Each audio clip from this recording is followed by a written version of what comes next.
आपण करमाळा तालुक्यामध्ये विजय जल्लोष शहरामध्ये काय सांगता? हा महाराष्ट्राचा याच्यात पूर्ण महाराष्ट्रात हा ऐतिहासिक विजय फक्त भारताचे प्रधानमंत्री नरेंद्र मोदी आणि भारताचे महाराष्ट्राचे नेते देवेंद्र फडणवीस यांच्या नेतृत्वाखाली आम्ही केलेला आहे।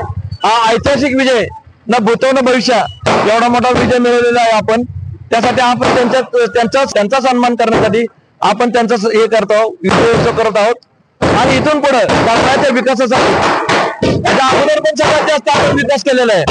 म्हणजे 14 ते 19 असेल किंवा राहिलेले 2.5 वर्ष असतील सगळ्यात जास्त विकास तर महाराष्ट्रात भाजपने केलेला आहे।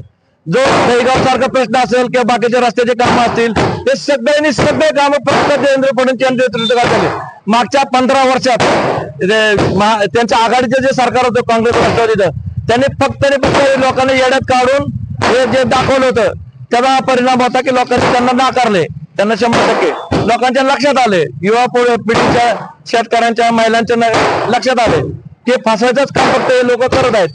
आता त्यानंतर आपण आता इथून पुढे राहिलेले पुढे येणारे 5 वर्ष आता कर्मचारी विकासाची गंगा कशी येत नाही हे आता आम्ही बघणार आहे। आणि लोकांना जे आमच्यासाठी बोलतात की नाही भाजप आलेत त्याच्यासाठी आम्हाला हे नाही करायचं, आम्ही भाजपकडून नाही उभारणार। आमचा साधा ग्रामपंचायत सदस्य, पंचायत समिती सदस्य, जिल्हा परिषद सदस्य नसताना आम्ही एवढे 1400 कोटीची कामं मागे 14 ते 19 पर्यंत केलेले आहेत। त्यानंतर आता जवळजवळ 800-900 कोटी रुपयाचे काम आता चालू आहेत। नळ योजना असेल, मिरगावचं हे असेल, दहीगावचं पाईपलाईनचं काम असेल, कोळगावचं असेल, ही सगळे कामं फक्त आणि फक्त भाजपच्या काळात झालेत। त्यांनी फक्त आपलं उभं अख्खा चॅलेंज आहे काँग्रेस राष्ट्रवादीवाल्यांनी येऊन दाखवा की आपल्याला किती कामं केले त्यांनी त्यांच्या 2.5 वर्षात राहिलेले 15 वर्षात। आता खरं पाठ झालेली विकासाची पाठ आता आपण दाखवून देऊ की कर्मात कसा असतो विकास। आणि आज आम्हाला अस्पृश्य समजत होते, आमचं तिकीट ना हे करायचा प्रयत्न करत होते, त्यांना दाखवा आम्ही की आम्ही काय चीज आहे। आता आज या ठिकाणी हिंदू समाजाचा मुकुटमणी रणझुंजार नेता आदरणीय देवेंद्र फडणवीस यांच्या नेतृत्वामध्ये आज हिंदू पदशाहीची पुनर्स्थापना या महाराष्ट्रामध्ये होते आणि भविष्यामध्ये करमाळा सुद्धा ह्या विकासाच्या गंगेपासून वंचित राहणार नाही। आज तागत करमाळ्याला भारतीय जनता पार्टीने अनेक कोटी हजारो कोटी रुपयाचा निधी दिला विकासासाठी, परंतु इथल्या लोकनेत्यांच्या आपापसातल्या भांडणामध्ये तो निधी आमच्या करमाळ्याच्या जनतेपर्यंत पोहोचू शकला नाही। परंतु निश्चितच भविष्यामध्ये ज्यावेळेस फडणवीस साहेबांच्या नेतृत्वामध्ये हे भारतीय जनता पार्टीचं हिंदुत्ववादी विचाराचं सरकार स्थापन होईल त्या फडणवीस साहेबांना आम्ही नम्र विनंती करू की करमाळ्याला तुम्ही दत्तक घ्या आणि करमाळ्याच्या विकासासाठी तुम्ही कटिबद्ध राहा। आज करमाळ्यामध्ये कार्यकर्ते कमी असले संख्येने तरी विकासासाठी भारतीय जनता पार्टी पक्षपात करत नाही, भेदभाव करत नाही।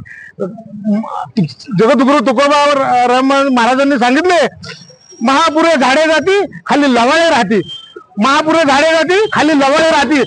मोठमोठी झाडं महापुरामध्ये वाहून गेली, परंतु हे लवाळ्यासारखे कार्यकर्ते आज या ठिकाणी करमाळ्याच्या विकासासाठी सज्ज आहेत। एवढाच एक संदेश आज या विजयाच्या दिनानिमित्त मी आज करमाळ्याच्या जनतेला सांगू इच्छितो आणि भविष्यामध्ये भारतीय जनता पार्टीला बलशाली बनवण्यासाठी सहकार्य करावं अशी एक मनीषा बाळगून कुठल्याही हिंदूंनी स्वतःला कमी समजायचं नाही।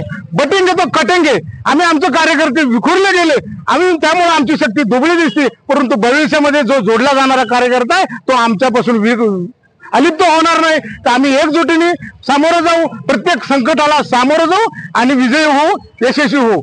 जय श्रीराम। कुठेतरी बीजेपीमध्ये निवडणुकीच्या वेळेस कुठं फूट पडलेली दिसून आली। आम्ही थोडक्यात सांगितलं या ठिकाणी महापुरे झाडे जाती खाली लवाळे राहते।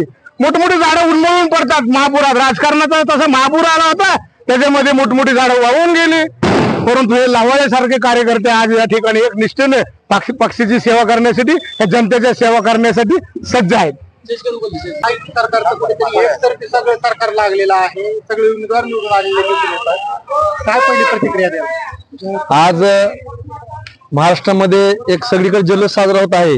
याचं कारण म्हणजे जो कार्यकर्त्याची जी ताकद असते आणि जे भारतीय जनता पार्टीत कार्यकर्त्याला जे बळ दिलं जातं त्याचा हा एक परिणाम आहे की जो आज महाराष्ट्रात तुम्हाला दिसून येतोय की जे आज महाराष्ट्रात एकत्र चर्चा चालू होती की यांच्या 50च्या पुढे भाजपच्या जागा येणार नाहीत आणि सत्ता येणार नाही, हे आमच्या देवेंद्रजी भाऊंनी दाखवून दिलं की आज आपल्या महाराष्ट्रामध्ये किती जागा आल्या आणि कशा आल्या.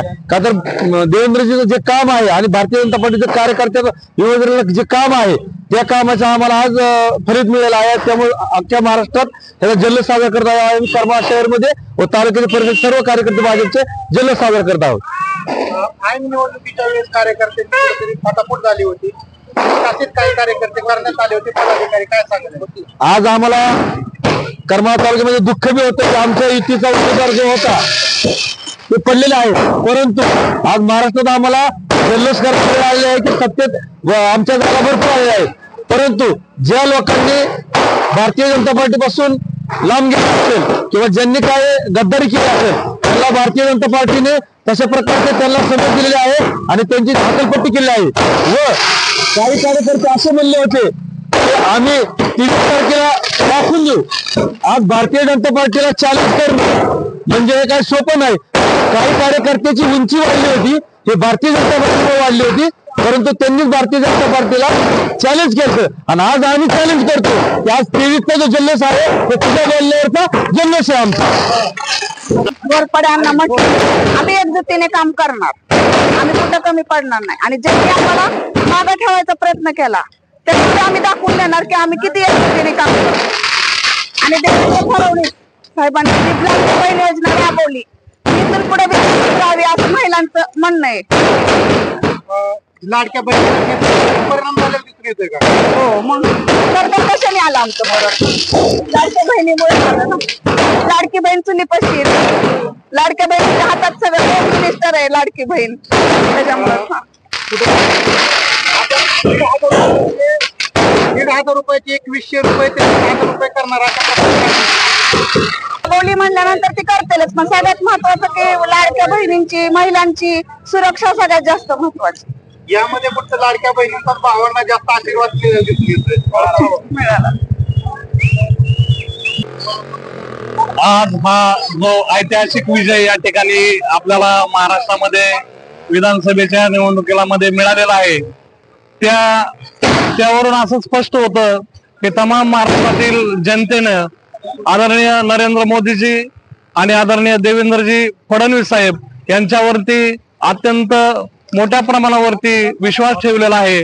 कारण महाराष्ट्रामध्ये गेल्या 10 वर्षामध्ये आदरणीय मोदीजींची कामं आणि आदरणीय देवेंद्रजींची कामं यामुळं तळागाळातील सर्वसामान्य शेतकऱ्यांच्या दारात खऱ्या अर्थानं विकासाची गंगा आणण्याचं काम या महाराष्ट्राच्या आणि आपल्या देशातील सरकारने केलेलं आहे. त्याचाच एक परिपाठ म्हणून या ठिकाणी आज तमाम महाराष्ट्रातील जनतेनं एवढ्या भव्य आणि दिव्य मोठ्या प्रमाणामध्ये या ठिकाणी एक ऐतिहासिक महाविजय या ठिकाणी महायुतीच्या सरकारला या ठिकाणी दिलेला आहे.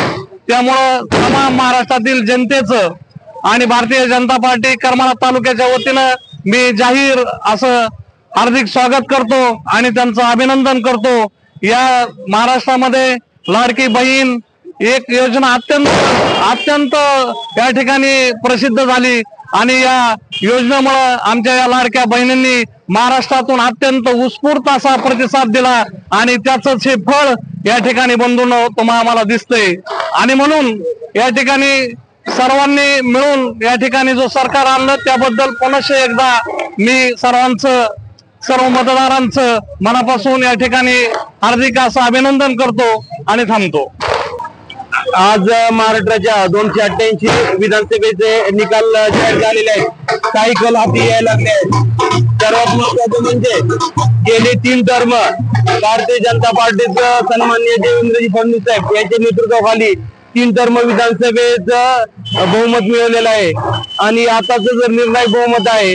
सर्वात महत्वाचं म्हणजे महायुतीला काम करण्यासाठी जे विरोधी पक्ष आडकाठी आणत होते ते खऱ्या अर्थाने विकासाची गंगा आता येणार आहे. केंद्राचाही निधी सन्मान्य मोदी साहेबांच्या माध्यमातून केंद्राचा निधी महाराष्ट्राला मिळणार आहे. सर्वात महत्वाचं म्हणजे यावेळेची परिस्थिती अशी झाली की सगळ्या योजना जनतेने मान्य केल्या आणि याचाच परिपाठ म्हणजे महाराष्ट्राच्या राजकारणामध्ये प्रथमच असं झालं की विरोधी पक्ष नेतापद मिळणं आतापर्यंत बलाबल जर बघितलं की महाराष्ट्र राज्यात विरोधी पक्ष नेतापद मिळायचं मुश्किल झालेलं आहे. अशी परिस्थिती महाराष्ट्राच्या राजकारणात पालन झालेली आहे. सर्वात महत्वाचं म्हणजे हा जनादेश जनतेने दिलेला माहितीच्या बाजूने या पाठीमागचं कारण म्हणजे लोकांना केंद्राचं व राज्याचं सरकार लोकांना आवडलेलं आहे, त्यामुळे स्फूर्तपणे एवढे निवडून आलेले आहेत.